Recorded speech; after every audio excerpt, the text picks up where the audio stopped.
உங்கள் யாவரையும் ஆண்டவராகிய இயேசு கிறிஸ்துவின் நாமத்தினாலே வாழ்த்துக்களை தெரிவித்துக் கொள்கிறேன். இந்த நாளிலே உங்களை வரவேற்கிறோம். I welcome you all in the name of our Lord and Savior Jesus Christ. நம்முடைய தேவன் தம்முடைய வார்த்தையை அனுப்பி உங்களை தொடுவாராக, உங்களை ஆசீர்வதிப்பாராக. I pray that God send His word and bless you today. இன்றைய பிரசங்கத்துக்காய் நாம் எடுத்துக்கொண்ட வசனம் ஆதியாகமத்தின் புத்தகம் 4வது அதிகாரம் 26வது வசனம். Let's turn our Bible to Genesis chapter 4 verse 26 for today's message. சேத்துக்கு ஒரு குமாரன் பிறந்தான், அவனுக்கு யோனோஸ் என்று பெயரிட்டான். அப்பொழுது மனுஷர் கர்த்தருடைய நாமத்தை தொழுது கொள்ள ஆரம்பித்தார்கள். And said, to him also there was born a son, and he called his name Enos. And then began men to call upon the name of the Lord. இந்த ஆதியாகமத்திலே 4வது அதிகாரத்தில் 26வது வசனத்திலிருந்து தேவனை தொழுது கொள்ள ஆரம்பிக்கிறார்கள். So from in Genesis chapter 4 verse from 26 onwards, people start to worship the Lord. கிட்டத்தட்ட ஆதாம் பிறகு 285 வருடங்கள் கழித்து தேவனை தொழுது கொள்ள ஆரம்பிக்கிறார்கள். So after nearly 285 years, people started to worship God again. யோனோஸ் என்ற மகன் பிறந்த பிற்பாடு யோனோஸ் என்று பெயர் எடுக்கிறார், அதாவது அவருடைய தகப்பன். So when a son was born to Seth, he named him Enos. Enos என்றால் மாற்றல், அழிவுள்ள மனிதர்கள். So Enos means mortal people. அழிந்து போகிற ஆட்கள், The people who perish, நிலையில்லாத மனிதர்கள், the people who don't have any stability. எதிலும் ஸ்திரத்தன்மை இல்லாத ஆட்கள். They don't have any stability in anything. ஏனென்றால் மனிதன் தேவனுக்கு விரோதமாய் பாவத்தை செய்து நிலையற்ற மனிதனாய் மாறிவிட்டார். That's because when man sinned against God, he lost his stability. எதிலேயும் ஒரு நிரந்தரம் இல்லை. There's no stable thing in anything. நாளைக்கு இருப்போமா இல்லையான்னு தெரியல. We do not know if we'll live tomorrow or not. எதிர்காலம் நல்லா இருக்குமா இருக்காதா தெரியல. So we do not know about our future. என்ன நடக்குமோ தெரியல. We do not know what will happen. ஏதோ ஒரு பயம் நம்மை ஆட்கொள்கிறது. There's some fear gripping us. ஐயோ போன வருஷம்லாம் எப்படியோ போச்சு, இந்த வருஷம் எப்படி நடக்குமோ தெரியல. So last year it just passed off. We don't know how this year is going to pass by. ஒரு ஸ்திரத்தன்மை இல்லாத, ஒரு நிலை இல்லாத வாழ்க்கை மனிதன் வாழ்ந்து கொண்டிருக்கிறான். So we see an unstable life, unsecure life of man. Amen. Amen.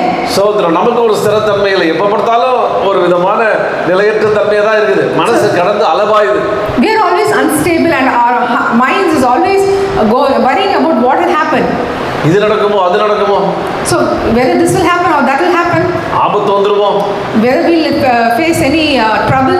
குழப்பம் வந்துருமோ. Or there will be any confusion. ஒருத்தரை நான் பேசிட்டு இருந்தேன். I was talking to someone. அவர் சொன்னாரு கை கால் விழுந்துருமோன்னு பயமா இருக்குன்னு சொன்னார். I am scared if I paralytic attack. Sir நல்லா தானே இருக்குது கை கால், ஏன் நீங்க இப்படி விழுதுன்னு ஏன் பயப்படுறீங்க அப்படின்னு. So I told him, you look fine, you are healthy, why do you have to fear whether about the paralytic attack? நேத்து என் நண்பனை பார்த்தேன். Then he said, I saw a friend of mine yesterday. நல்ல ஸ்ட்ராங்கா தான் இருந்தான், திடீர்னு அவனுக்கு கை கால் விழுந்துருச்சு. So he was actually a very strong man, but suddenly he got sick and became paralytic. அதே மாதிரி எனக்கும் ஆயிடுமோன்னு ரொம்ப பயத்துல இருக்கேன் காலையில இருந்து அப்படின்னா. So I am scared whether the same thing will happen to me also. இதுதான் ஒரு மனுஷனுடைய நிலைமை. So this is the state of a man. எதையாவது நாம் பார்ப்போமானால், எதையாவது ஒரு விபத்தையோ ஒரு ஜுரத்தையோ ஒரு விதமான ஹாஸ்பிட்டலுக்கு போயிட்டு வருவோமானால் நமக்குள்ளே ஒரு பயம் தொற்றிக் கொள்கிறது. So this is what happens to us when we go and visit some people in the hospital, or if we see some accident, or if we go something happens to us. ஸ்திரத்தன்மை இல்லாத மனிதர்கள். So we are unstable people. யோபு சொல்கிறான், மரத்தை ஒரு மரமாவது வெட்டிட்டாக்க அதனுடைய வேர் இருக்குது, கொஞ்சமாவது தொழுத்து வரும்னு நம்பிக்கை இருக்குது. So Job says, if we cut down a tree, it has got roots, so we can hope that it will come up, it will regrow again. ஆனா மனுஷன் வாழ்க்கை சாஞ்சு போற நிழல கொப்பா இருக்குது. But he says the life of a man is like a shadow. அது எப்போ போகணும்னே தெரியல அப்படின்றான். So the shadow just vanishes. அப்ப மனிதன் உணர்ந்து கொள்ளுகிற, அதை அறிந்து கொள்ளுகிற தன்மை வந்த பிற்பாடு, So when man realizes this, அவன் என்ன செய்கிறான்? யோனோஸ் அந்த வந்த பிற்பாடு அவர்கள் தேவனை தொழுது கொள்ள ஆரம்பிக்கிறார். It is at that time when they realize this and they start worshiping the Lord. அந்த 4வது அதிகாரம் 26வது வசனத்துல மனுஷர் கர்த்தருடைய நாமத்தை தொழுது கொள்ள ஆரம்பித்தார்கள். So in Genesis chapter 4 verse 26, it says they began to call upon the name of the Lord. இதுல ஒரு சற்று கொஞ்சம் கவனிக்கும்படி நான் விரும்புகிறேன். I would like to draw your attention to this. நாமத்தை தொழுது கொண்டார்களாம். They began to call upon the name of the Lord, it says. பேரை தொழுதுகிட்டாங்களாம். So they began to worship the name of the Lord. பேரை அவங்க வணங்கினாங்களாம். So they worship the name of the Lord. எப்படியா பேரை வணங்க முடியும்? How can you worship the name of the Lord? இப்ப நான் இந்த நாட்கள்ல பாத்தீங்கன்னா ஏகப்பட்ட விக்கிரகங்கள் இருக்குது. So now if you see nowadays, if you see, there are a lot of idols. மனிதர் எதையோ வணங்குறான். So people just worship anything and everything.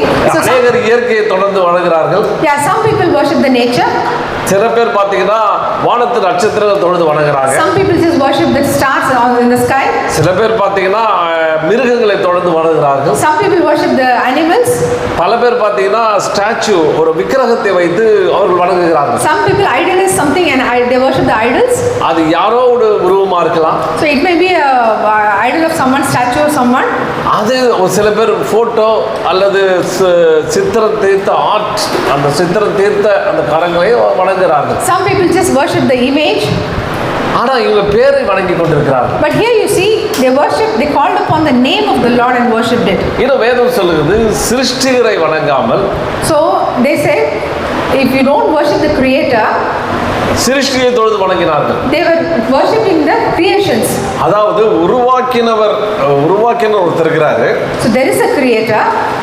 அவர் ஏகப்பட்ட காரியங்களை உருவாக்கி வச்சிருக்காரு. He has created a lot of things. அவர் என்ன விரும்புறாரு? நீங்க இதெல்லாம் உருவாக்குறத பார்த்துட்டு இதெல்லாம் யார் உருவாக்குறான்னு ஆளை கண்டுபிடிச்சு வணங்கணும்னு அவர் எதிர்பார்க்கிறார். So what he expects is when people see his creations, they will be astonished and they'll search for the Creator and come and worship him. மனிதன் நினைக்கிறான், ஐயோ இதுதான் நம்மளை ஆண்டு கொண்டிருக்கிறது, இதுதான் நமக்கு பிரச்சனை பண்ணிச்சுன்னா நமக்கு ஏதாவது போராட்டம்னா அதை வணங்க ஆரம்பித்து விடுகிறான். But what do people do is, these are the things that are helping us, these are the things that really help us to live. So he goes around behind those things and worship them. இது ஒரு சின்ன ஒரு illustration மூலமா நான் குறிப்பிட விரும்புகிறேன். I would like to give you an illustration about this. ஒரு தகப்பன் இருந்தார். There's a father. அவர் பொண்ணை ரொம்ப நேசிச்சார். He loved his daughter very much. அது சின்ன பொண்ணு. It was a small daughter, young daughter. அந்த தகப்பன் சார் நிறைய அதுக்கு பரிசு பொருட்களே விளையாட்டு சாமான்களே வாங்கி கொடுப்பார். So father used to give her so many toys and gifts and so many things. ஒரு நாள் என்ன பண்ணாரு? கடத்தரவர் நல்ல அழகான ஒரு பேனாவை வாங்கிட்டு வந்து கொடுத்தார். So one day he just saw a beautiful pen and he gifted her that. அந்த பெண் அந்த பேனாவை பார்த்த அந்த சின்ன பொண்ணு அந்த பேனாவை பார்த்து ரொம்ப சந்தோஷம். So when the girl saw the pen, she was very happy. அந்த பெண்ணை எழுதி பார்க்கறா. Writes with the pen. அது அழகா எழுதுது. It writes very beautifully. அவளுக்கு ரொம்ப சந்தோஷம். And she's very happy. உடனே அந்த பெண்ணை என்ன பண்ணா அப்படியே டேபிள் மேல அழகா ஒரு இடத்துல வைத்து விட்டா. So she just keeps it on her table. அவ சொன்னா, இந்த பெண்ணே இவ்வளவு அழகா இருக்கே, நீதான் என்னை பெற்றெடுத்தவர். So she starts to worship the pen, saying that you are so beautiful, you are the one who gave birth to me. நான் எக்ஸாமுக்கு போகும்போதெல்லாம் நீ நல்லா எனக்கு அறிவை கொடுத்து நல்ல மார்க்கா நான் எழுதி எக்ஸாம்ல பாஸ் பண்ண எனக்கு உதவி செய்யும்னு அதுக்கிட்ட வணங்க ஆரம்பிச்சு. So she starts praying to the pen, saying that whenever I go to write exam or anything, please help me to write nicely and give me good marks. அந்த அப்பா ஒரு நாள் வெளிநாடு போனார். So the father went abroad once. ஒரு பெரிய கரடி பொம்மையை வாங்கி கொடுத்தாரு. Father gets a big teddy bear for her. அந்த கரடி பொம்மையை பார்த்தோன்னு ரொம்ப சந்தோஷம். So she was very happy seeing the teddy bear. போய் கட்டி பிடிச்சிட்டான். She went and hugged the teddy bear. முத்தம் கொடுத்தான். And gave a kiss. அதை கொண்டு போயிட்டு கட்டில் ஓரத்தில் கட்டில் பக்கத்தில் மேட்ச் மேலே வச்சுட்டான். So she went and kept it in her bed. அது கண்ணு பார்த்தீங்கன்னா அது பார்க்குற மாதிரியே இருக்கு. So whenever she used to see, it used to seem as if it is looking at her. அதை ஒரு ஆளாவே பாவிக்க ஆரம்பிச்சான். So she started treating it as a person itself. தன்னுடைய பிரச்சனையெல்லாம் அதுகிட்ட சொல்ல ஆரம்பிச்சான். She started talking to the teddy bear.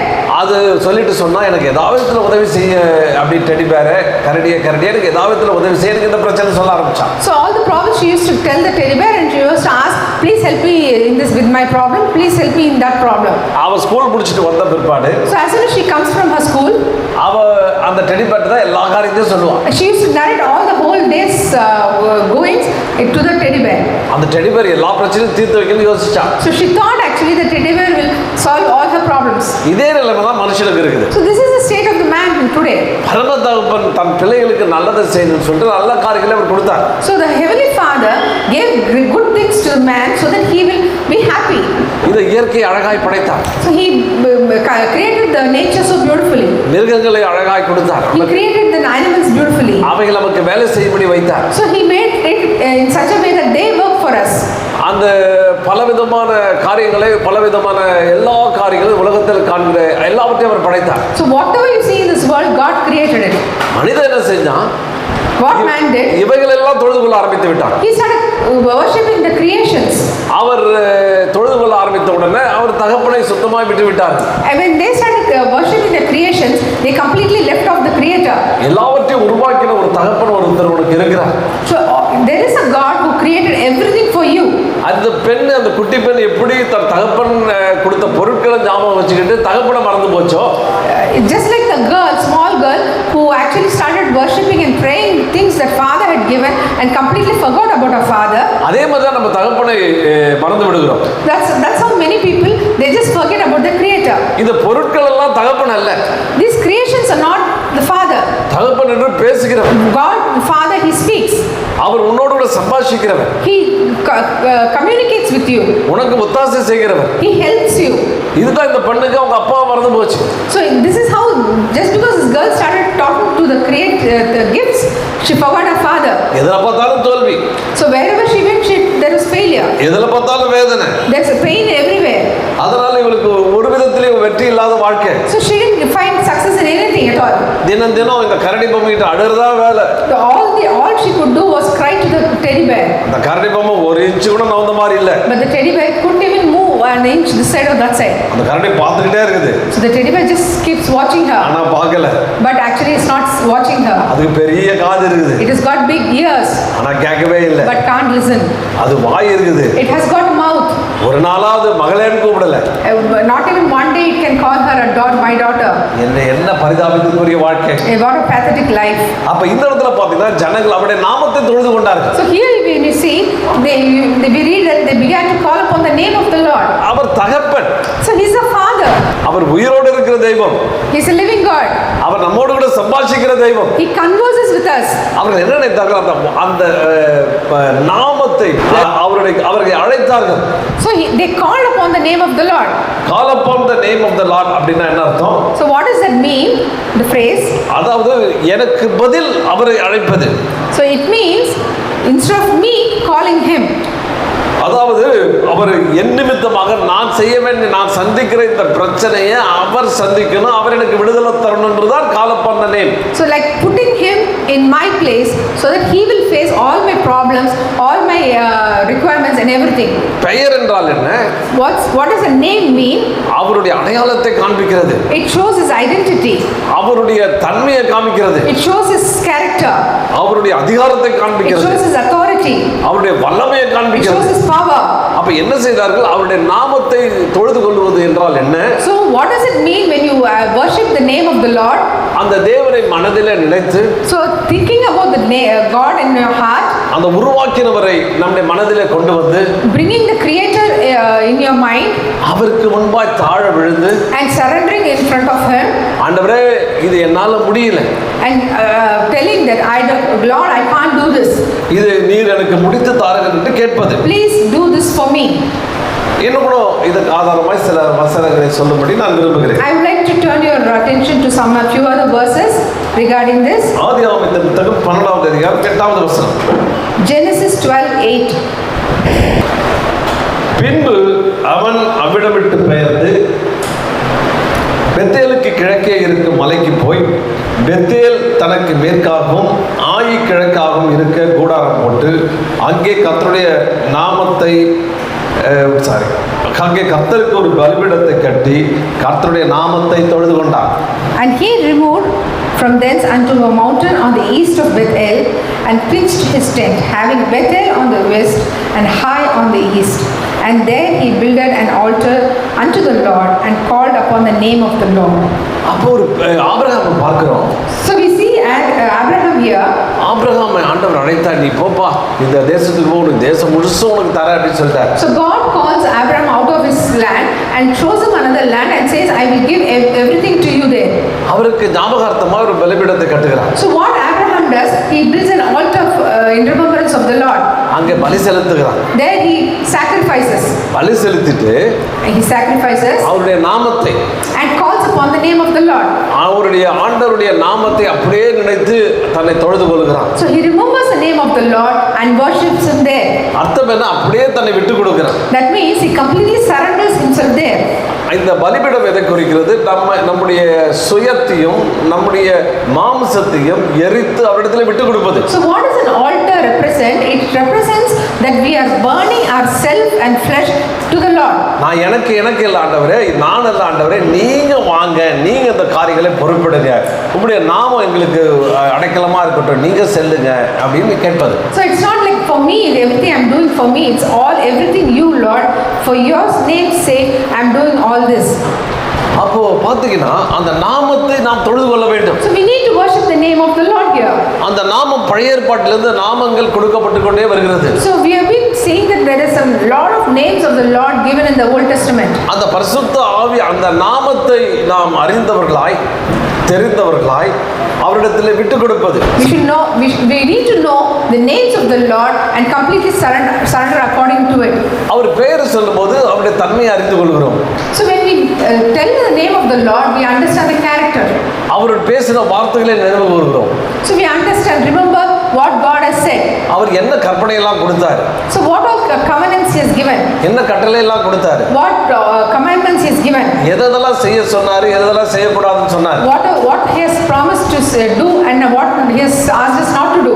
அதை அறிந்து கொண்டு அப்படியே விட்டு கொடுத்து அதை வாழ்க்கையில் நிறைவேற்றும் பொழுதுதான் இது ஒரு தொழுது கொள்ளுதல். So when we realize that and completely surrender and let go of ourselves and do accordingly, that is only worship. இன்னும் கொஞ்சம் புரிந்து கொள்ளும்படியாய் நான் ஆதியாகமத்தின் புத்தகம் 32வது அதிகாரம் 27வது வசனத்தை 28 29 வாசிக்கும்படி கேட்டுக்கொள்கிறேன். So we would to get more understanding of this, I would like you to turn our Bibles to Genesis chapter 32 from verses from 27 to 29. அப்பொழுது அவர் உன் பெயர் என்ன கேட்டார். யாக்கோபு என்றார். அப்பொழுது அவர் உன் பெயர் இனி யாக்கோபு எனப்படாமல் இஸ்ரவேல் எனப்படும், தேவனோடும் மனிதனோடும் போராடி மேற்கொண்டாயே என்றார். அப்பொழுது யாக்கோபு உம்முடைய நாமத்தை எனக்கு அறிவிக்க வேண்டும் என்றார். அதற்கு அவர் என் நாமத்தை கேட்பானே என்று சொல்லி அங்கே அவனை ஆசீர்வதித்தார். And he said unto him, what is thy name? And he said, Jacob. And he said, thy name shall be called no more Jacob, but Israel. For as a prince hast thou power with God and with men, and hast prevailed. And Jacob asked him and said, tell me, I pray thee, thy name. And he said, wherefore is it that thou dost ask after my name? And he blessed him there. அப்போ யாக்கோபு கேட்குறான், இவங்க பேர் என்னன்னு கேட்குறான். So actually Jacob asked what God's name is there. He wanted him to be blessed. ஆண்டவரே நீ ஆசீர்வதித்தாலுடைய உன்னை விடமாட்டேன்னு சொல்லிட்டான். So he actually struggles with God there and says, until unless you bless me, I will not let you go. அவனுக்கு என்ன ஆசீர்வாதம் தேவைன்னு தெரியல. So he doesn't know what kind of blessing he needs. அவனுக்கு கிட்டத்தட்ட 2 பரிவாரங்கள் அளவுக்கு ஆடு மாடுகள் கோழிகள் இருந்தது. So he had a big family to support. அவனுக்கு 2 பரிவாரம்னா கிட்டத்தட்ட பரிவாரம் அப்படின்னு நீங்க பார்த்தீங்கன்னா கிட்டத்தட்ட ஒரு 6000லேருந்து 1.5 லட்சம் உடைய எண்ணிக்கை தான் பரிவாரங்கள் சொல்லுறது. வந்து கிட்டத்தட்ட 1.5 லட்சம் ஆடு மாடு கிட்டத்தட்ட இருந்துச்சு. So he had a countless number of sheep. அவ்வளோ எக்கச்சக்கமா வச்சுக்கிட்டு he had such a lot of things. அவன் சொல்றா என்ன ஆசீர்வதிங்கன்னு கேட்கறான். And he still asks, bless me Lord. ஏன்னா அவங்க அண்ணன் ஏசா சண்டை போடுறதுக்கு வந்துட்டான் 400 பேரோட. Because his brother Asa has come to fight against him with 400 people. அவனை எதிர்கொள்ள வந்துட்டான். So he has come against him. இப்போ பார்த்துட்டான் அவனுக்கு ஒரு நிலையற்ற தன்மை. So he says he feels like he's in an unstable place. என்ன இருந்து என்ன பிரயோஜனம்? So what is the use of having so much wealth? எவ்வளவு சொத்து இருந்து என்ன பிரயோஜனம்? There's no point in having so much wealth. ஆனா ஒரு மனுஷன் ஸ்திரத்தன்மையில தானே இருக்கிறான். But he is still so unstable. கோடான கோடி சொத்து வச்சிருக்காங்க. People have got millions of rupees of worth of wealth. ஆனா வாழ்க்கை நிலையற்றதா இருக்குது. But their life is so unstable. ஏங்க நல்ல மனுஷங்க இவ்வளவு பணம் வச்சாங்க திடீர்னு night போயிட்டாருன்றாங்க. So they usually say that he was a very good man having so much wealth, but he just passed off one night. ஒரு நைட்ல வேலை முடிஞ்சு போகுது. So just in one night the whole thing changed. இதுதான் யாக்கோபுடைய கதை. So this is the same thing with Jacob. எப்பா வந்து அடிச்சானா எங்க தாங்குறது எல்லாத்தையும் உயிரெல்லாம் போய்டும்னு பயந்து போயிட்டான். So he is scared that when Asa comes and attacks him, he'll just become nothing. அவன் ஆண்டவர்ட்ட போராடி கேக்குறான் உங்க பேர் என்னன்னு கேக்குறான். So he just struggles with God and he asks what your name is. அவர் சொல்றாரு என் பேரை கேட்காதப்பா உன் பேரை நான் சொல்றேன் உன் பேர் என்னன்னு கேக்குறாரு. So God actually says why do you ask my name. I will change your name. நீ அவன் யாக்கோபுன்றான். So he says, yeah, my name is Jacob. இஸ்ரவேல் தான் உன் பேர் அப்படின்ற. So now God says your name will be no more Jacob but Israel. இது ஆசீர்வாதத்துல நாங்க பேரை மாத்தி கேட்டது ஆசீர்வாதம், அவர் சொன்னது பேரு. So what is there in changing of a name? He asked for blessing but God changes his name. பழைய ஏற்பாட்டு காலத்துல ஒரு பேர் இருந்தா அதுக்குள்ள ஒரு அர்த்தம் இருக்கும். But in the Old Testament we see every name has got a special meaning. அதுக்குள்ள ஒரு பெரிய செய்தி இருக்கும். And there is a special message hidden in the name. அப்ப இஸ்ரவேல் கொடுத்தது ஒரு ஆசீர்வாதமா நினைச்சீங்கன்னா, so Israel, when God changed the name of Jacob to Israel, there's a great blessing in that name. அந்த இஸ்ரவேலுக்குள்ள பலவிதமான ஆசீர்வாதங்களை உள்ளடக்கி வைத்திருக்கிறார். That name Israel comes with a whole package of a lot of blessings in it. அதுக்குள்ள எப்படிப்பட்ட அர்த்தங்கள் இருக்குதுன்னு வாசிப்போம். உபாகமத்தின் புத்தகம் 33:29. So let's read what blessings are there in the name Israel. 33:29. Deuteronomy 33:29. இஸ்ரவேலே நீ பாக்கியவான், கர்த்தரால் ரட்சிக்கப்பட்ட ஜனமே உனக்கு ஒப்பானவன் யார்? உனக்கு சகாயம் செய்யும் கேடகமும் உனக்கு மகிமை பொருந்திய பட்டயமும் அவரே.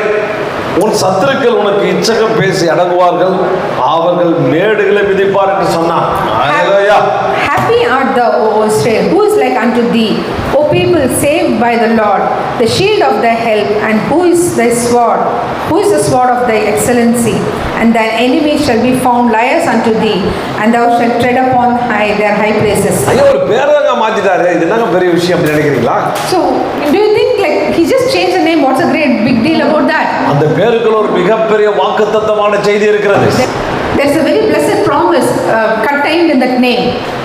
அது பாருங்க, அது கொஞ்சம் நாங்கள் சற்று அதை நாம் தியானிக்க முடிவு போகிறோம். என்ன அதை பார்க்க போகிறோம். Let's meditate on what kind of promise God gives Israel. நீ பாக்கியவான். So he says you are blessed.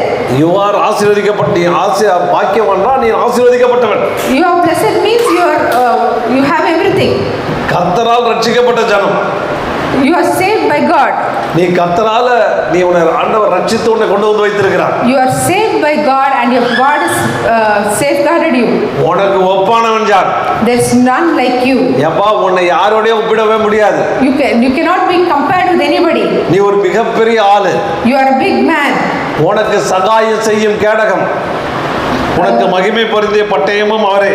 So God is a protective shield and exalted sword. அப்படி என்ன அர்த்தம் யோசிக்காது, பேசிக்கிட்டே போலாம், அவ்வளவு அர்த்தங்கள் அடங்கி இருக்கிறது. We can just keep on describing this so much. தம்பி உன் சகோதரன் ஏசாவு வர்றான்னு பயப்படாத. So he says actually don't worry that your brother Asa is coming to attack you. உனக்கு கேடகமா நான் இருக்கிறேன். I am your protective shield, God says. ஏசால எந்த மூசா வந்தாலும் உன்னை டச் பண்ண முடியாது. So anyone who comes cannot touch you. அவ்வளவு பெரிய வல்லமை பொருந்த நானே கேடகமா இருக்கேன்பா. God says I am the protective sword for you. உன்னை யாரும் டச் பண்ண முடியாது. Nobody can touch you. உன்னை எதுவும் பண்ண முடியாது. Nobody can do anything to you. இது எவ்வளவு பெரிய ஆசீர்வாதம். That's such a great blessing.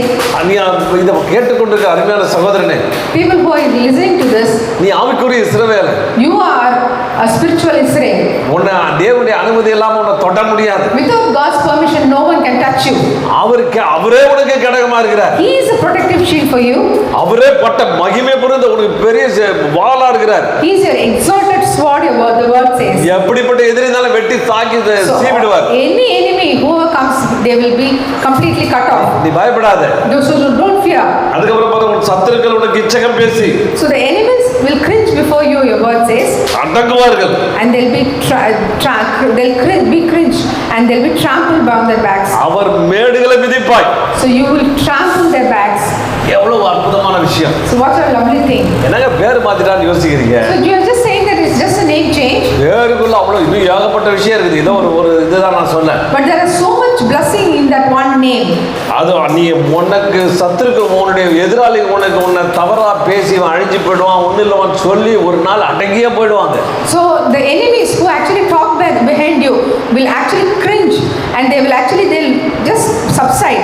நீ என்ன பண்ண, அவங்க மேடுகளை மிதிப்பாய். So you will trample on their backs. எப்படின்னா அவன் பெருமைகளை நீ மிதிக்க போற. So their pride will come under your feet. அந்த பெருமை மேல காலை வச்சு இதெல்லாம் ஒண்ணு இல்ல, என்ன ஒண்ணு தொட முடியாது, என்ன ஒண்ணு டச் பண்ண முடியாது, நான் தேவனால் ஆசீர்வதிக்கப்பட்டவர் என்று சொல்லி தேவனுடைய நாமத்தை மகிமைப்படுத்துவாய். You will trample, you will stamp on their pride and you will say God has help me, and God will prevail against you, and he'll bless me. யாத்திராகமத்தின் புத்தகம் 6வது அதிகாரம் 3வது வசனம். Exodus chapter 6 verse 3. சர்வ வல்லமையுள்ள தேவன் என்னும் நாமத்தினாலே நான் ஆபிரகாமுக்கும் ஈசாக்கும் யாக்கோபுக்கும் தரிசனமானேன், ஆனால் யெகோவா என்னும் என் நாமத்தினாலே நான் அவர்களுக்கு அறியப்படவில்லை. I appeared to Abraham, to Isaac, and to Jacob as God Almighty, but by name, the Lord, I was not known to them. என்ன சொல்லுகிறார்? What God says here, நான் அறிமுகமானேன், I was introduced to them. யாக்கோபுக்கும் ஆபிரகாமுக்கும் ஈசாக்குமுக்கும் ஒரு எப்படி என்னை அறிமுகப்படுத்தி கொண்டேன் என்றால், I appeared to Abraham, Isaac, and Jacob in such a way. சர்வ வல்லமையுள்ள தேவன். I showed them to be Almighty God. நான் எதையும் நடப்பித்து காண்பேன். So I can do anything.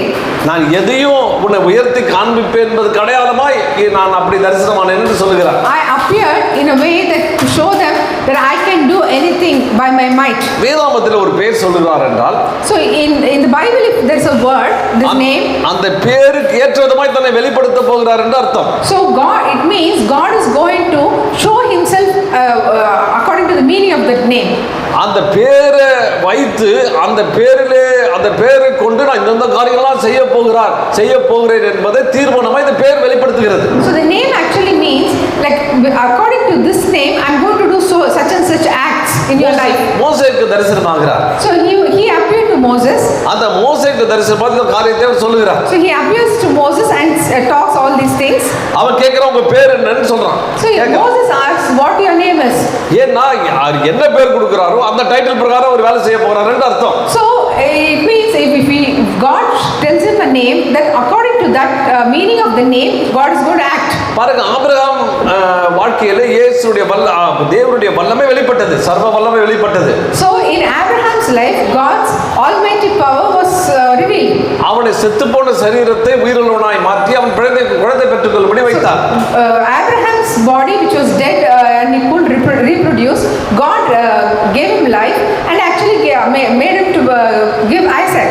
ஈசாக்குடைய வாழ்க்கையில பார்க்கிறோம். In Isaac's life, when you see, பஞ்சகாலத்துல in famine, எல்லாம் தோத்து போயிட்டாங்க. everybody lost. எவனுக்கும் அறுவடை கிடையாது. Nobody could harvest anything. எல்லாம் உயிர் பிழைக்க ஓடி போயிட்டாங்க. Everybody ran off from that place to Egypt. அந்த இடத்துல இவனுடைய விதையை 100 மடங்காய் தேவன் ஆசீர்வதித்து கொடுத்தார். But God blesses Isaac's land and he gave 100-fold blessing. அதன் மூலமா நான் சர்வ வல்லமையுள்ள தேவன் என்பதை நிரூபித்து காண்பித்தார். God showed that he is an almighty God to Isaac through that. யாக்கோபுக்கும் அப்படிதான், அவன் ஒண்ணுமே இல்லாம இருந்தான். So for Jacob also, he had nothing. அவன் 2 பரிவாரங்கள் 1,00,000க்கு மேல குதிரைகளையும் ஒட்டகங்களையும் கழுதைகளையும் சம்பாதிக்க உதவி செய்தார். And God helped him to earn so much and he brought him back to his place. ஏன்னா தன்னை அறிமுகப்படுத்தி கொண்டது சர்வ வல்லமையுடைய நாமம். Because God appeared to all the three as God the Almighty. Yahweh, Yahweh. அந்த இடத்துல அப்படி சொல்லப்படுகிறார். So that is the word they showed, that God, the Almighty. இந்த வசனத்துல பார்க்கிறோம், இப்போ மோசேக்கு முன்பு தரிசனமாகிறார். Now he is appeared to Moses. ஏன்னா அந்த பேரை வைத்து அவர் என்ன செய்ய போகிறார் என்பதை தெரிந்து கொள்வதற்காக அவர் பேர் கேட்கிறார். Because he wants to know what God is going to do in his life, and so he wanted to know the name. அப்ப இவர் பேரை வெளிப்படுத்துகிறார். So he reveals his name there. Jehovah. He says Yahweh, Yehovah. Jehovah means I am the Lord. பாருங்கள் என்றால் யெகோவா என்றால் அடிமைத்தனத்திலிருந்து விடுவிக்க போகிறேன். So Jehovah means I am going to release you from the burden. என்னுடைய மகிமையை காண்பிக்க போகிறேன். So I am going to show you my mightiness. அந்த எகிப்துடைய அந்த தேசத்திலிருந்து உங்களை மீட்க போகிறேன் என்று அர்த்தம். I am going to redeem you. I am going to release you from Egyptians. பாருங்க, சொல்லிட்டு அவர் தன்னுடைய மகிமை பயங்கரமான தண்டனைகளை அவங்க நிரூபிக்கிறார். So he tells him this and sends the 10 plagues there. 10 விதமான வாதைகள் வந்தது. He sends 10 plagues there. அக்கினி வந்தது. The fire came. கல்மழை வந்தது. The hailstorms came. எல்லாம் ரத்தமாய் மாறினது. Everything turned to blood. தவளைகள் வந்தது. The frogs came. இது எகிப்துல இதுவரையும் பார்த்திராத பல அதிசயமான காரியங்களை செய்தார். So Egyptians, all those Egyptians who have not seen these kind of things till now, they saw. நாட்டையே He just destroyed the whole nation. அது மாத்திரமல்ல, செங்கடலை வளர்ந்து அந்த முழு சேனையா தண்ணீரில் ஆழ்த்தினார். Not only that, he just split the Red Sea and he just buried all the whole army in it. பாருங்க, அந்த பேர் சொன்ன பிற்பாடு, So after he tells him this name, அந்த பேருக்குரிய வெளிப்பாடு, the revelation of that name, அந்த பேருக்குரிய காரியத்தை, the meaning of that name, செய்து காண்பித்தார். so he just does what actually the name means. அப்ப அந்த பேர் கொடுக்கப்பட்டது என்றால் அதன்படி அவர் கிரியை செய்ய போகிறார், காரியங்களை நடப்பிக்க போறார் என்பது அர்த்தம். So when God says God gives that name, it means he's going to act upon it. இப்போ இந்த நாட்கள்ல, So in these days, ஆண்டவர் இயேசு என்ற பெயரை இந்த உலகத்திலே கொடுத்திருக்கிறார். God has given the name Jesus to this world. இயேசு என்கிற அந்த நாமம் 2000 வருடங்களுக்கு முன்பு இந்த கன்னி மரியாதையிலே அவர் பிறந்தார். So God was born as Jesus to Mary. அந்த நாமம் பார்த்தீங்கன்னா எல்லா பெயர்களையும் உள்ளடக்கி எல்லா காரியங்களையும் உள்ளடக்கிற அந்த பெயர் கொண்டதா இருக்கிறது. So Jesus actually has the name of Jesus.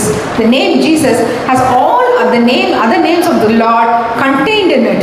அந்த இயேசு என்னும் நாமம், the name of Jesus, என்னெல்லாம் செய்யறது பார்த்தீங்கன்னா, when we see what the name of the Jesus can do, எத்தனையோ புத்தகங்கள் போடலாம். So we can just put so many books, number of books regarding that. அந்த இயேசுவுடைய நாமம் எப்படிப்பட்டது? So what kind of name is the name Jesus? எபேசியர் அதிகாரம் 1 அதிகாரம் 20வது வசனம். எபேசியர் 1:20. Ephesians 1:20. எல்லா துரைத்தனத்திற்கும் அதிகாரத்திற்கும் வல்லமைக்கும் கர்த்தத்துவத்திற்கும் இம்மையில் மாத்திரமல்ல மறுமையிலும் பேர் பெற்றிருக்கும் எல்லா நாமத்துக்கு மேலாய் அவர் உயர்ந்திருக்கத்தக்கதாய், Far above all principality and power and might and dominion and every name that is named, not only in this world but also in that which is to come. எல்லா ஆளுகை, All power, அதிகாரம், dominion, எல்லாத்துக்கும் மேல, above everything, வல்லமை, power, எல்லா வல்லமைக்கு மேல, above all power. இந்த உலகத்துல காணப்படுகிற சகல விதமான ஆளுகைக்கு மேல, So all the things that is in this world, above all that, இந்த உலகத்துல மாத்திரமல்ல, not only in this world மறுமையில இன்னும் அடுத்த உலகத்திலே but also in that which is to come. அவருடைய நாமம் உயர்ந்திருக்கிறது. His name is exalted. அவருடைய நாமம் எல்லாவற்றுக்கும் மேலா இருக்கிறது. His name is exalted above everything. உலகத்துல பல பேர்கள் இருக்கலாம். There may be so many names in this world. அதிகாரம் கொண்ட பல பேர்கள் இருக்கலாம். There may be people with powers in this world. ஆனா எல்லாத்துக்கும் மேல அந்த தேவன் உயர்ந்தவராய் இருக்கிறார். But above all and everything, our God Jesus is reigning. ஒவ்வொரு காலகட்டத்துல ஒவ்வொரு பேராய் தன்னை வெளிப்படுத்தி கொண்டு வந்தார். So in each stage we see God revealing himself in one name. இந்த நாட்களில் But in these times இயேசு என்ற நாமத்தை கொண்டு நம்மை சந்தித்து கொண்டிருக்கிறார். he is meeting us with the name Jesus. அந்த பேர் எல்லாத்துக்கும் மேல பவர் உள்ள ஆளுகை நிறைந்த ஒரு பேரா இருக்குது. So that name is above everything. It's a powerful and it's a mighty name. இன்னொரு வசனத்தை வாசிக்கும்படி கேட்டுக்கிறேன். ரோமர் 11:14-11. So let's just turn our Bibles to Romans 14:11. அந்தபடி முழங்கால் யாவும் எனக்கு முன்பாக முடங்கும், நாவு யாவும் தேவனை அறிக்கப்படும் என்று என் ஜீவனை கொண்டு உரைக்கிறேன் என்பதாய் கர்த்தர் சொல்கிறார் என்று எழுதியிருக்கிறது. For it is written, as I live, says the Lord, every knee shall bow to me and every tongue shall confess to the Lord. எல்லா முழங்காலும் முடங்கும். All knees shall bow. எல்லா நாவும் அறிக்கப்படும்.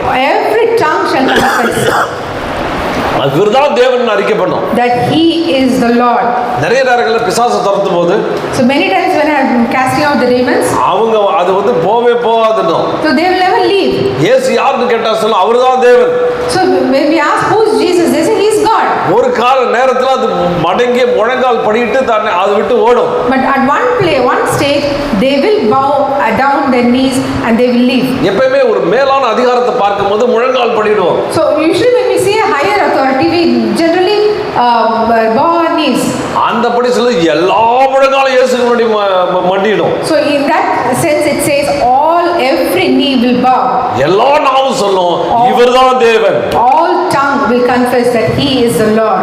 அப்படின்னு தேவன் இயேசுக்கு அப்படிப்பட்ட அதிகாரத்தை கொடுத்திருக்கிறார். So that is the authority given to Jesus. இன்னும் ஒரே ஒரு வசனத்தை வாசித்து ஏனென்றால் அந்த பேருக்குரிய அதிகாரத்தை நாம் சொல்ல வேண்டியதாக இருக்கிறது. I would like to show one more verse where it shows the authority of the name of Jesus. பிலிப்பியர் 2வது அதிகாரம் 10வது வசனம். Chapter 2 verse 10. இயேசுவின் நாமத்தில் வானோர் பூதலத்தோர் பூமியின் கீழானோருடைய முழங்கால் யாவும் முடங்கும்படிக்கு. That at the name of Jesus every knee should bow, of things in heaven and things in earth and things under the earth. மேல வானத்திலும் Things in the earth, பூமியிலும் things of the heaven and in earth எல்லாம் and under the earth, everything, அவருக்கு முன்பாய் everything மண்டியிடும். should bow. அவருக்கு முன்பாய் Every knee should bow. தலைவணங்கி நிற்கும். Every knee, every head should bow. அப்படி சொல்லப்பட்டிருக்கிறது. So that is what is written. இந்த உலகத்துல பாத்தீங்கன்னா எல்லாத்துக்கும் ஒரு பேர் கொடுத்திருக்காங்க. So in this world we see that everything has a name. இப்போ டிப்ரெஷன் அப்படின்னு வைத்துக்கொள்வோம். So if a person is stressed or they have depression, கவலை. so they have worries. கவலை பார்த்தீங்கன்னா அது ஒரு மனுஷனை கலங்கடிக்குது. So worry actually disturbs a person. ஒரு மனுஷனை கவலைக்குள்ள ஆக்குச்சுன்னா அவனுக்கு என்ன சாப்பிட்றது கூட அவனுக்கு என்ன சாப்பிட்றது கூட தெரியல. The person who is in worry doesn't know what he is eating. சில பேர் சொல்றாங்க நான் நட போனோன்றாங்க. So they say I'm just a dead man walking. நான் நடக்கிறேங்க ஆனா உள்ள செத்து போயிட்டேங்கன்றான். They say I'm walking but I'm actually dead inside. அப்போ அந்த கவலை இயேசுவை பார்த்தா முழங்கால் படியிடும். So when that worry, when it sees Jesus, that will bow down. கவலையோடு இருக்கிறீங்களா? Are you worried? நீங்க கஷ்டத்தோடு இருக்கிறீங்களா? Are you in pain? உங்களுக்கு முன்பாய் இந்த மன அழுத்தத்தில் இருக்கீங்களா? Are you in depression? இயேசுக்கு முன்பாய் மண்டியிடுங்கள். You just go and bow down, bow your knee in front of Jesus. கவலை மண்டியிட்டு உங்களை விட்டு ஓடிடும். The worry and the depression will bow down before Jesus and run away from you. எந்த பேரா இருந்தாலும், whatever name it may have, எந்த பிரச்சனைக்கும் ஒரு பேர் உண்டு. every problem has a name. எந்த வியாதிக்கும் ஒரு பேர் உண்டு. Every disease has a name. எந்த சூழ்நிலைக்கும் ஒரு பேர் உண்டு. Every situation has a name. எவ்வளவு பிரச்சனைக்கும் பேர் உண்டு. In all problems has name. பாருங்க பேதுருடைய மாமி ஜுரமா இருந்தா. So Peter's mother-in-law was sick. அவர் இயேசு சொன்னார் ஜுரம் நீங்கட்டனார். So Jesus said let the fever be gone. அந்த ஜுரம் அப்படியே மண்டிட்டு ஓடியே போயிடுச்சு. The fever just bowed its knee and just ran off. பலவீனத்தோட இருக்கீங்களா? Are you sick? அந்த பலவீனத்தை இயேசு விடுதலையாக்குகிறார். If you're weak, God will actually remove your weakness. ஒரு கூனியான ஸ்திரியை பார்க்கிறோம். A lady who was actually bent down. அவளால 18 வருஷம் நிமிர முடியல. So 18 years she couldn't become straight. அதுக்கு பின்னாடி பிசாசு இருக்கிறான். So there was a devil behind it. அந்த பிசாசு என்ன பண்றான்? What the devil does? அவளை நிமிர விடாம பண்ணி வச்சிருக்கான். So the devil actually has kept her bent down for so many years and not யாரால விடுவிக்க முடியல. Nobody could release her. எந்த சூழ்நிலையிலும் விடுவிக்க முடியல. Any circumstances that couldn't release her. இயேசு வந்து நிற்கிறார். God comes there. கதாநாயகன் வந்து நிற்கிறார். Jesus comes there. எல்லாத்துக்கும் மேல ஹீரோ அவர்தான். So he is our hero above all. அது நின்ன உடனே when he stands there, அந்த பிசாசு, that devil, அந்த அசுத்தாவி, that devil, தலை வணங்கி, that evil spirit just முழங்கால் படியிட்டு and bends his knees and runs off. இயேசுவின் நாமத்தினால, in Jesus name, உங்களுக்குள்ள கிரியை செய்து கொண்டிருக்கிற அந்த அந்தகாரத்தின் ஆவியை, all the things that are working in you, all the evil spirits are working in you, அசுத்தாவியை, all the evil spirits, இயேசுவின் நாமத்தினால in the name of Jesus, கடிந்து கொண்டு அப்புறப்படுத்தும் போது bind you in the name of Jesus, அது ஓடியே போகிறது. we run off in the name of Jesus. இப்படி எத்தனையோ அற்புதங்களை இயேசுவின் நாமம் செய்து கொண்டிருக்கிறது. So there are so many miracles that the name of the Jesus is doing. அற்புதங்கள் நடைபெற்றுக் கொண்டிருக்கிறது. Miracles happening. அடையாளங்கள் நடைபெற்றுக் கொண்டிருக்கிறது. Wonder things happening. பேதுரு கடலில் மீன் பிடித்துக் கொண்டிருந்தான். Peter was fishing in the sea. ராமோடு சுத்தறான். The whole night he tries. ஒண்ணுமே கிடைக்கல. He didn't get even one single fish. அவனுக்கு எவ்வளவு வருத்தம். So he was completely worried and distressed. எவ்வளவு வேதனை. He was in pain. அடுத்த நாள் வாழ்க்கை எப்படி நடத்துறது? He didn't know what to do. The next day he didn't know how to take the day off. அவனுக்கு என்ன செய்யறதுனே தெரியல. He didn't know what to do. இயேசு அவனை சந்திக்கிறார். Jesus meets him. வலது பக்கம் வலையை போடு. So he says, cast your nets on the right side. ஓட்டான் தரலான mean. And when he cast his net, he had lot of fish. வலது பக்கம் ஏன் போட சொன்னார்? Why did God ask him to cast it on the right side? தேவனுடைய வலது பக்கம் வந்து அவர் வல்லமையை குறிக்கும். So God's right hand shows the power. நீ எந்த இடத்துல தோத்து போயிருக்கிறியோ, So wherever you are lost, எந்தெந்த இடத்துல நஷ்டத்தை சந்திச்சிருக்கிறியோ, wherever you have lost so many things, எந்தெந்த இடத்துல பொருளாதார பிரச்சனையோடு இருக்கிறியோ, wherever there is a financial problem in your life, மறுபடியும் வலையேடு, take your net now. மறுபடியும் உன்னை ஆயத்தப்படுத்து. Prepare yourself now. அவன் பேதுரு சொன்னா, என்ன உம்முடைய வார்த்தையின்படியே. So Peter says, according to your word. அப்ப இயேசுடைய வார்த்தையை நம்பி, so completely believing or trusting on the name of the அவன் Lord, வலையை வீசுகிறான். he just throws a net into the sea திரளான மீன்கள் கிடைத்து and விடுகிறது. he catches a great load of fish. என் அருமையான சகோதரனே, Dear brother, இயேசுவின் நாமத்தை உபயோகப்படுத்து.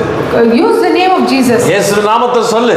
Tell the name of Jesus. அவருடைய வல்லமையை தரித்து கொண்டு வீசு. Take his power and authority and throw your nets. மிகப்பெரிய பொருளாதார ஒரு முன்னேற்றத்தை தேவன் கொடுப்பார். God is going to bless you so much abundantly and financially. Hallelujah. Hallelujah. ஒருத்தர் எனக்கு ஃபோன் பண்ணார். One person called me. அவர் சொன்னாரு, அவங்களுடைய மனைவி எனக்கு ஃபோன் பண்ணாங்க. So actually his wife called me. அவங்க என்ன சொன்னா, பேப்பர் படிக்கும்போது திடீரென்று இந்த நம்ம கவர்மெண்ட் வந்து அறிவிச்சது 1000 ரூபாய் நோட்டு செல்லாது, 1000 ரூபாய் நோட்டு செல்லாது. So actually there was a demonetization. So at that time this person was reading a paper. என் புருஷன் வந்து பேப்பரை வாங்கி முதல் பக்கத்தில் இருக்க அந்த இதை வாசித்தார். So when my husband just got the newspaper and he read the headlines, அப்படியே வாசிச்சவர் அப்படியே மலைச்சு நின்னுட்டார். and he just got stuck in that position. அப்படியே நின்னுட்டார். He just got stuck in that position. நாங்க தட்டி தட்டி எழுப்புற ஒண்ணுமே இல்ல. We tried to shake him off but nothing happened. அவர் எங்கேயோ வெறிச்சு பார்க்கறார். He was just staring at the ceiling. யாருமே அவர் இத புரிந்து கொள்ளல.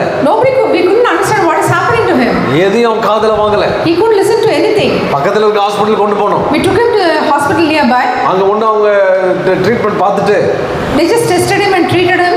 இது ஒரு மாதிரி ஷாக்குக்குள்ள போயிட்டாரு, இது எங்களால பண்ண முடியாது. And they said he's gone into some kind of shock and he said we can't do anything about it. மதுரையில இருக்கிற பெரிய ஹாஸ்பிடல் கொண்டு போயிட்டாங்க. So they told him to take him to the general hospital, the bigger hospital in Madurai. அவங்க Madurai hospital admit பண்ணிட்டாங்க. So she went and admitted her husband in the hospital. ஆமா, தலையில பலவிதமான ஸ்கேனிங் எடுத்துட்டு இருக்காங்க. So they just taking a scan of his brain and everything. பலவிதமான காரியங்களை treatment ஆரம்பிச்சிட்டாங்க. So they started on treatments. அவங்க சொன்னாங்க, நாங்க மாத்திரை எல்லாம் கொடுக்குறோம், ஒரு வாரம் கழிச்சு இதை யோசிப்போம் சொன்னார் doctor. So the doctor just said we are putting him on some medicines, we have to test him through the week. Night 10 மணி இருக்கும், அவங்க எனக்கு ஃபோன் செய்தாங்க. So it was around 10 o'clock they called me. ஐயா, நாங்க உங்களை இதை கேள்விப்பட்டு அதுக்காக நான் ஃபோன் பண்றோம், என் புருஷனுக்கு இந்த பிரச்சனை சொன்னாங்க. So she said I came to know of you and I'm just calling you because my husband is facing this problem. நான் சொன்ன இயேசுவின் நாமத்தை நம்புங்க அப்படி சொல்லி இயேசுவின் நாமத்தை கொண்டு கட்டளை எடுக்கிறேன். I said just trust on the name of Jesus and I command in the name of Jesus. எல்லா டிப்ரஷன் ஆவியே, I just commanded that all the depression spirit, எல்லா குழப்பத்தின் ஆவியே, all the spirit of confusion, எல்லா இயேசுவின் நாமத்தினால all in the name of Jesus. உன்னை சபித்து அப்புறப்படுத்துகிறேன். I curse you and இப்பொழுது புறப்பட்டு போ. I just release you. கர்த்தர் பரிபூர்ண விடுதலையை கொடுத்து விட்டார். So God just gave him a complete healing. அவர் ஜெபம் முடிச்சன அவர் கேட்டுக்கானா எங்க இருக்கேன்னு இருக்காங்க. So after just as soon as the prayer was over, that man asked where am I? நடந்த விஷயத்துல அவன் சொன்னார். So the wife narrated everything what had happened. நான் அவன் சொன்னா இப்ப சரியாச்சுடா வீட்டுக்கு போலாம்னாங்க. He said no I'm ready, I'm all right now, let's go home. அவன் சொன்னாங்க டியூட்டி டாக்டர் வரல, இப்ப எங்களால டிஸ்சார்ஜ் பண்ண முடியாது சொல்லிட்டாங்க. So the hospital people said now we can't discharge you in the midnight, you have to wait till the people come. Night எல்லாம் நல்லா பேசிட்டு நல்லா தூங்கிட்டு அடுத்த நாள் காலையில டிஸ்சார்ஜ் ஆகி வீட்டுக்கு போயிட்டார். So the whole night he was just happy and he just talked normally and the next day morning they got discharged and they left. இயேசுவின் நாமம் அப்படிப்பட்டது. Name of the Lord is such powerful. இயேசுவின் நாமத்திற்கு முன்பாய் முழங்கால் படியிடாத எந்த காரியமும் கிடையாது. There is nothing that does not bow in the name before the name of Jesus. அவருக்கு முன்பாய் எதிர் வல்லமை ஒன்றுமே கிடையாது. There is nothing, no power against Jesus name. எந்த பிரச்சனையும் கிடையாது. There is no problem that will not bow down before Jesus. எந்த சூழ்நிலையும் கிடையாது. No situation. எந்த குழப்பமும் கிடையாது. No confusion. இயேசு வெற்றி சிறக்க பண்ணுவார். Only God will give us the victory. எந்த பாவமும் உன்னை அடிமைத்தனப்படுத்த முடியாது. No sin can put you as a slave. எந்த குடிப்பழக்கம் உன்னை ஒன்றும் செய்ய முடியாது. Whatever even the drinking habits will not put you slave, make you a slave. இயேசுவின் நாமத்துக்கு முன்பாய் நிற்கவே முடியாது. It cannot stand in front of Jesus, name of Jesus. நாமத்தை தரித்துக் கொண்டு அவர் நாமத்தை தொழுது கொண்டு. So when you take upon the powerful name of Jesus, அதற்கு முன்பாய் நீ எதிர்த்து வருவாயானால், when you just stand against all these evil things, இயேசுவின் நாமத்தை சொல்லி கடிந்து கொள்வாயானால், when you bind it in the name of Jesus, கொந்தளிக்கிற கடலை கால் மதிக்கிற தேவன் நம்முடைய தேவன். the waves that were actually causing a lot of problem storms, it just calmed down. சூறாவளி காற்று அமைதிப்படுத்துகிற தேவன் நம்முடைய The தேவன். storms in the life will be calmed down. அப்பேற்பட்ட தேவன் உனக்கு முன்பாய் கடந்து செல்கிறார். He is such a God who goes in front of you. அவருடைய நாமத்தை தொழுது கொண்டு So worship the name of the Lord. அவருடைய நாமத்தை நீ அறிவிக்கும் பொழுது So when you proclaim the name of the Lord, தடைகளை உடைக்கிற பரிசுத்த ஆவியானவர் உனக்கு முன்பாய் சொல்வார். all the obstacles will be broken. And தடைகளை உடைத்து போடுவார். the obstacles will be broken. நீ பயப்படாதே. You don't fear. இயேசுவின் நாமத்தினால் எழுந்து நில். God, in the name of Jesus, get up and stand. இயேசுவின் நாமத்தை தரித்துக்கொள். Wear the name of Jesus. Amen. Amen. So- Be